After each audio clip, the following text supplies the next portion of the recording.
Sebetulnya bagaimana tanggapan dari KY?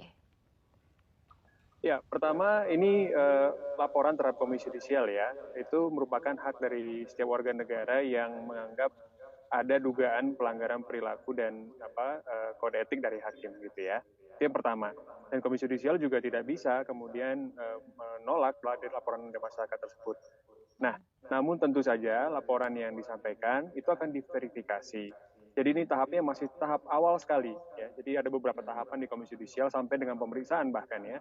Itu Oke. akan dilakukan verifikasi terlebih dahulu untuk melihat kelengkapan dari laporan ini. Apakah kemudian laporan ini sudah cukup lengkap baik secara material maupun formil. Kalau Oke. cukup lengkap, maka kemudian kita akan melakukan sidang panel ya namanya ya. Itu terdiri dari 3 orang komisioner untuk menyatakan bahwa laporan ini dapat ditindaklanjuti atau tidak dapat ditindaklanjuti.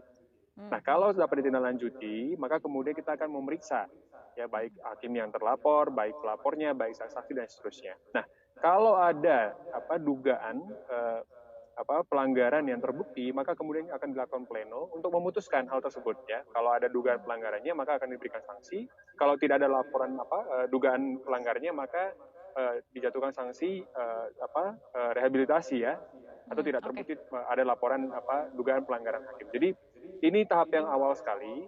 Dan saya kira ini merupakan hak masyarakat untuk melaporkan Komisi Yudisial. Penting Komisi Yudisial mengakui bahwa akan memeriksa perkara ini secara objektif, begitu ya. Dan Baik. kemudian juga punya pertimbangan bahwa persidangan ini kan masih berjalan, sehingga kami menjamin bahwa laporan ini juga tidak akan mengganggu jalannya persidangan. Begitu Baik. Mbak Fitri.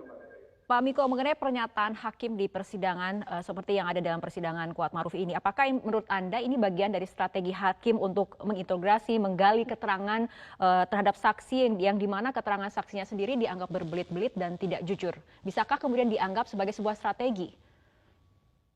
Nah, itu yang kita akan periksakan. Jadi terlalu dini juga kita untuk Komisi Yudisial untuk menyimpulkan ya, apakah ini merupakan bagian dari teknik untuk menginterogasi, untuk menanyakan keterangan dan sebagainya gitu ya. Jadi sekali lagi ini laporannya masih sangat tahap awal, kita akan verifikasi dulu.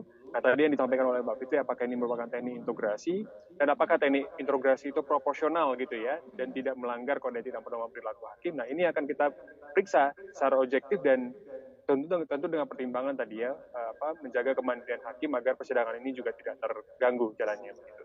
Oke, sebetulnya bagaimana tata cara penilaian hakim terhadap keterangan saksi untuk menggali keterangan ini, tata caranya seperti apa, Pak Miko?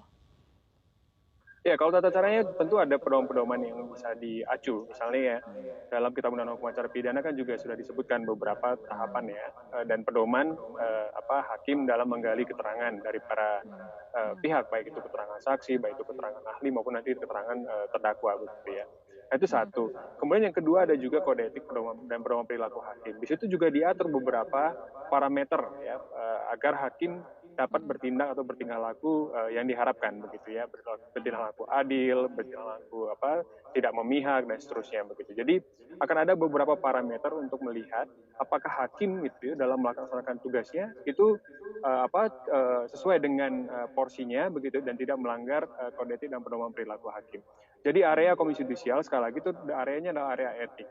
Jadi kita akan melihat apakah ada dugaan pelanggaran etik dari hakim yang bersangkutan gitu ya. Jadi kita tidak akan masuk ke dalam kontestasi di persidangan.